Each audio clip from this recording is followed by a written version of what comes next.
کملی میں لپٹنے والے، رات کو قیام کیا کرو مگر تھوڑی سی رات، یعنی نصف رات یا اس سے کچھ کم قیام کرو یا کچھ زیادہ، اور قرآن کو اچھی طرح ٹھہر ٹھہر کر پڑھا کرو۔ ہم ان قریب تم پر ایک بھاری فرمان نازل کریں گے، کچھ شک نہیں کہ رات کا اٹھنا نفس کو سخت پامال کرتا ہے، اور اس وقت ذکر بھی خوب درست ہوتا ہے۔ دن کے وقت تو تمہیں اور بہت سے شغل ہوتے ہیں،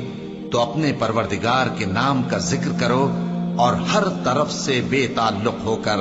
اسی کی طرف متوجہ ہو جاؤ۔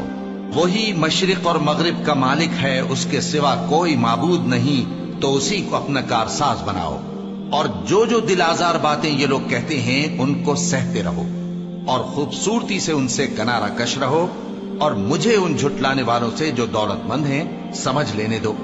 اور ان کو تھوڑی سی مہلت دے دو۔ کچھ شک نہیں کہ ہمارے پاس بیڑیاں ہیں اور بڑی زبردست آگ ہے، اور گلے میں اٹکنے والا کھانا ہے، اور درد دینے والا عذاب ہے۔ جس دن زمین اور پہاڑ کانپنے لگیں اور پہاڑ ایسے بھربھرے ہو جائیں گے جیسے ریت کے ٹیلے، اے اہل مکہ،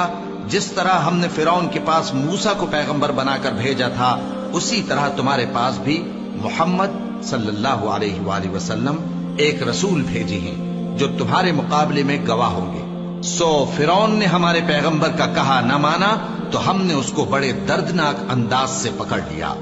اگر تم بھی ان پیغمبر کو نہ مانو گے تو اس دن سے کس طرح بچو گے جو بچوں کو بوڑھا کر دے گا، جس سے آسمان پھٹ جائے گا۔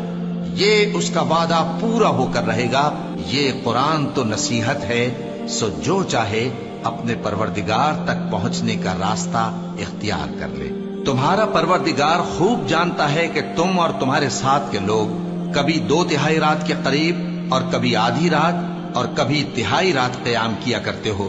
اور اللہ رات اور دن کا اندازہ رکھتا ہے۔ اس نے معلوم کیا کہ تم اس کو نبھا نہ سکو گے، تو اس نے تم پر مہربانی کی، پس جتنا آسانی سے ہو سکے اتنا قرآن پڑھ لیا کرو۔ اس نے جانا کہ تم میں بعض بیمار بھی ہوں گے، اور بعض اللہ کے فضل یعنی معاش کی تلاش میں ملک میں سفر کریں گے، اور بعض اللہ کی راہ میں لڑیں گے، تو جتنا آسانی سے ہو سکے اتنا قرآن پڑھ لیا کرو، اور نماز قائم کرتے رہو، اور زکوٰۃ ادا کرتے رہو، اور اللہ کو نیک نیتی سے قرض دیتے رہو، اور جو عمل نیک تم اپنے لیے آگے بھیجو گے اس کو اللہ کے ہاں بہتر اور صلے میں بہت عظیم پاؤ گے، اور اللہ سے بخشش مانگتے رہو، بے شک اللہ بخشنے والا ہے، مہربان ہے۔